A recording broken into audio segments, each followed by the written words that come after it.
भगवान विष्णु के कान से मधु और कैटब की उत्पत्ति हुई। जैसा मैं तो मनी तो पांडे यूट्यूब चैनल पर सबका स्वागत करती हूँ। इस कथा का वर्णन देवी भागवत खंड के मार्कंडेय पुराण में मिलता है। एक राजा सूरत जिसको उसके दुश्मनों ने हरा दिया था और फिर राज्य छिन जाने के बाद भी वह प्रजा की चिंता लिए ऋषि मेघा के आश्रम में पहुंच गया। वहीं एक भील आदिवासी कहार भी था जिसे उसके ही परिवार वालों ने उसका धन छीन कर भगा दिया था।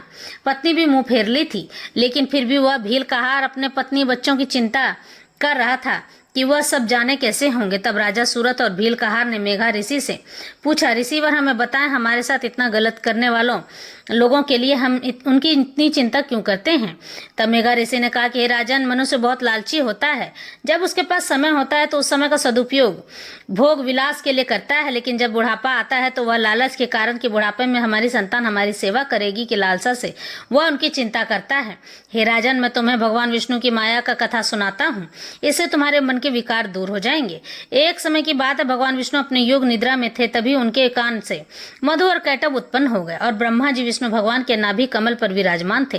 तभी ब्रह्मा जी मधु कैटब जो बड़े भयंकर दिखाई देते थे उन्हें देखकर डर गए और योग माया का आह्वान करने लगे। भगवान विष्णु को निद्रा में रखने वाली योग माया भगवती का आह्वान करता हूँ, हे देवी तुम स्वाहा हो स्वधा हो, पूरे लोगों का भार संभालती हो। हे मातेश्वरी त्राहि माम, भगवती रक्षा करो इन असुरों से। इस तरह से ब्रह्मा जी ने स्तुति की। उसी बीच उन राक्षसों ने ब्रह्मा जी को डरा कर यह वरदान मांगा कि किसी सूखे स्थान पर जहां जल का कोई नाम न हो वहां हो उनकी मृत्यु। उस समय पृथ्वी पूरी जलमग्न थी और भगवान विष्णु के निद्रा में रहने पर योग माया ही पूरे ब्रह्मांड का ख्याल रखती थी।